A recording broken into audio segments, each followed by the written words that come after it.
দুপুরে খাবার টেবিলে যদি হয় মুখরোচক 3 আইটেমের ভর্তা, তাহলে কি আর কিছু লাগে বলুন তো? হ্যালো এভরিওয়ান, আসসালামু আলাইকুম। আজকে আমি আপনাদের সাথে শেয়ার করব রাজসিম দিয়ে সুন্দর একটি ভর্তা রেসিপি। তার সাথে থাকছে আরও 2 আইটেমের ভর্তা, বরবটি আর হচ্ছে গোলালু। তো চলুন দেখা যাক আমি কিভাবে রাজসিম ভর্তা করি, তার সাথে আরও 2 আইটেম ভর্তা। এই রাজসিমের ভর্তা পছন্দ করে না এমন কোনো লোক পাওয়া যাবে কিন্তু খুব কম, কিন্তু সচরাচর কিন্তু সবসময় কিন্তু এই রাজসিম পাওয়া যায় না। সিজন অনুযায়ী একবারই কিন্তু পাওয়া যায়। আমি এই সিমগুলো ভর্তা করার জন্য পেঁয়াজ এবং শুকনো মরিচ ইউজ করব। তো আপনারা চাইলে কিন্তু কাঁচামরিচ দিয়েও কিন্তু করতে পারেন, ভর্তার টেস্ট কিন্তু একই রকম থাকবে। আর পেঁয়াজ ইউজ করব, এতে করে কিন্তু টেস্টটাও কিন্তু খুব ভালো আসবে। এই রাজসিমগুলো খুবই তাজা এবং টাটকা ছিল, তো যখন নিয়ে আসছে তখন দেখে তো খুবই ভালো লাগছে।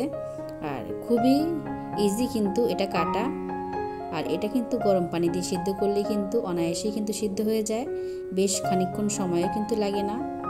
আর এভাবে সিদ্ধ করে কিন্তু আপনি ফ্রিজে কিন্তু ফ্রোজেন করে রেখে দিতে পারেন, যখন ইচ্ছে তখন কিন্তু বানিয়ে খেতে পারেন।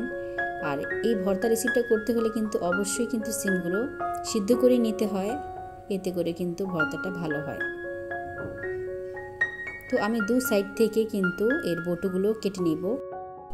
সচরাচর আমার কিন্তু বটি দিয়ে কাটতে বেশ ভালো লাগে, কিন্তু দেখা যায় অনেক সময় চাকু দিয়েও কিন্তু কেটে নিই, কিন্তু সবচেয়ে বেশি ভালো লাগে আমার বটি দিয়েই কিন্তু কাজ করতে।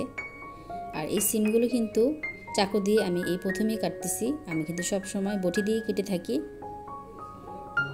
তো আমি আপনাদের দেখানোর জন্য কিন্তু এভাবে চাকু দিয়েও কিন্তু দেখালাম কেটে।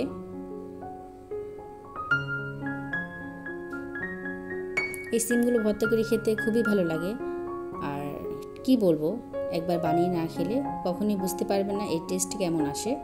আমরা নর্মালি যে সিমগুলো ভর্তা করে খাই তার চেয়ে 3 গুণ কিন্তু এই রাজসিমের ভর্তাগুলো খেতে খুব ভালো লাগে। এই তো আমি যেই বলা সেই কাজ, আমার কিন্তু মোটেও ভালো লাগে না চাকু ইউজ করতে, বটি দিয়ে কাজ করতে আমার খুব ভালো লাগে। তো আমি বটি দিয়েই আপনাদের সাথে শেয়ার করছি কিভাবে আমি ছোট ছোট করে কেটে নিচ্ছি। এই তো আমার রাজসিমগুলো কাটা হয়ে গেছে, এখন আমি এগুলোকে ভালো করে ধুয়ে একটি পাত্রে উঠিয়ে নিব। এখন কিছু গোলালু এবং রাজসিম একত্রে করে কিন্তু আমি সিদ্ধ দিয়ে দিব। অফ ক্যামেরায় আমি বরবটিগুলো সিদ্ধ করে রেখেছি আগে থেকেই। সিদ্ধটা পারফেক্ট হতে হবে, এর মধ্যে কোনো প্রকার পানি থাকা যাবে না, সম্পূর্ণ শুধু শুধু ভাব থাকতে হবে। এই যে আমি ঢাকা দিয়ে রেখে দিলাম, এখন চুলায় এটি বসিয়ে দেব। আমি অফ ক্যামেরায় ভালো করে সিদ্ধ করে নিয়েছি বরবটি, রাজসিম আর হচ্ছে গোলালু, পেঁয়াজ, লবণ, শুকনো মরিচ, এগুলো দিয়ে কিন্তু আজকের ভর্তা রেসিপিটা তৈরি করব। সাথে ইউজ করব সরিষার তেল, এর জন্য আমি কোনো প্রকার ধনেপাতা অ্যাড করব না। সম্পূর্ণ সরষের তেলের মধ্যেই কিন্তু ঘ্রাণটা আসবে, ভর্তার টেস্টটাও কিন্তু আসবে।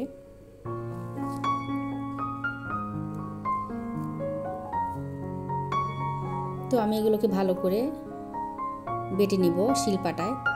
অবশ্যই শিলপাটায় বেটে নিতে হবে, হাত দিয়েও কিন্তু করা যায়, কিন্তু শিলপাটায় বাটলে এর টেস্ট কিন্তু খুব ভালো আসে। এই তো আমি চলে আসলাম শিলপাটায় ভর্তাগুলো বানানোর জন্য। প্রথমেই কিন্তু শুকনো মরিচ এবং লবণ দিয়ে আমি কিছু পরিমাণ মরিচগুলো বেটে নিব। আমি ভর্তাগুলো কিভাবে তৈরি করছি প্রত্যেকটা স্টেপ বাই স্টেপ আপনাদের সাথে শেয়ার করব। এভাবে ফলো করলে আপনাদের ভর্তা কিন্তু খুব ভালো লাগবে খেতে। দুপুরে খাবার টেবিলে গরম গরম ভাতের সাথে এরকম ভর্তা যদি থাকে তাহলে কিন্তু আর কিছুই লাগে না, মাছ মাংসকে কিন্তু হার মানাবে। তো ভর্তা খেতে আমার ভীষণ ভালো লাগে, কিন্তু সময়ের জন্য কিন্তু করা হয় না। আর কি বলবো, অলসতা এমন একটা জিনিস, অলসভাবে বসে থাকলে কিন্তু অনেক ইচ্ছে থাকলেও কিন্তু অনেক কিছু করা যায় না। এখন আমি এই পর্যায়ে এসে একটা পেঁয়াজ আমি আগে থেকে কিন্তু মধ্যখান দিয়ে ফালি ফালি করে রেখেছিলাম, এটা শিলপাটায় বেটে আমি সিম ভর্তার সাথে কিন্তু মেখে নিব। তো এটা কিন্তু আমি সম্পূর্ণভাবে একেবারেই বেটে ফেলবো না, এটা আস্তে আস্তেই থাকবে, এতে করে কিন্তু ভর্তাটা খেতে ভালো লাগবে। আপনারা চাইলে কিন্তু এটা মিশিয়েও নিতে পারেন, তবে আস্তে আস্তে থাকলে বেশ ভালো হয়। এখন পরিমাণ মতো সরষের তেল কিন্তু এর মধ্যে অ্যাড করে নিব, ভালো করে মাখিয়ে নিতে হবে যাতে সরষের তেলের মধ্যে ভর্তার মধ্যে ভালো করে মিশে যায়। এই তো আমার ভর্তা এক পদের ভর্তা তৈরি হয়ে গেছে। এখন আমি আরও কিছু পরিমাণ মরিচ নিয়ে এখন বরবটিগুলো দিয়ে দিব। তো বরবটিগুলো কিন্তু আমি অফ ক্যামেরায় কিন্তু এটা সিদ্ধ করে তারপর একটু ভেজে নিয়েছিলাম। তো এটা কিন্তু আপনাদের আর দেখানো হয়নি। প্রিয় আপু এবং ভাইয়ারা, আমার রেসিপির কোনো একটি অংশ যদি আপনাদের থেকে ভালো লেগে যায় তাহলে আমার চ্যানেলটি সাবস্ক্রাইব করে আমার পাশেই থেকে যেতে পারেন। পাশে থাকা বেল আইকনটি অল ক্লিক করে রাখতে পারেন, যাতে করে নতুন কোনো ভিডিও আপলোড করার সাথে সাথে নোটিফিকেশন আপনার কাছে পৌঁছে যায় আর আপনি আপনার সময় সুযোগ করে দেখে নিতে পারেন। অলরেডি এই কাজটি যারা করে রেখেছেন তাদেরকে অসংখ্য ধন্যবাদ, যারা করেননি আশা করছি করে রাখবেন। এমনই নিত্য নতুন ঘরোয়া টিপস, ঘরোয়া ভর্তা কিন্তু আমার চ্যানেলে আপলোড করা আছে, আপনারা কিন্তু চাইলে একবার ভিজিট করে আসতে পারেন। এখন আমি অন্য আরেক আইটেমের ভর্তা তৈরি করে নেব। এর জন্য মরিচগুলোকে ভালো করে বেটে নিয়েছি হালকা করে। এখন ওগুলো আলুগুলো দিয়ে দেব। আমরা কিন্তু শিলপাটায় ছাড়াও কিন্তু আলুর ভর্তাটা করতে পারি, তবে শিলপাটায় কিন্তু একটু ভিন্ন রকম করেই দেখালাম। অবশ্যই এটা আপনারা স্কিপও করতে পারেন, হাত দিয়েও করতে পারেন।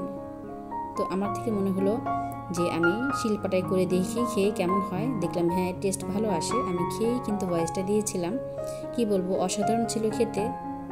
তো আমি একটি পেঁয়াজ কিন্তু বড় সাইজের করে কিন্তু এটাকে হালকা করে বেটে নিয়েছি। এখন এর মধ্যে পরিমাণ মতো সরিষার তেল দিয়ে কিন্তু আলতো হাতে মাখিয়ে নিচ্ছি। এই তো আমার তৈরি হয়ে গেল দারুণ 3 আইটেমের ভর্তা রেসিপি।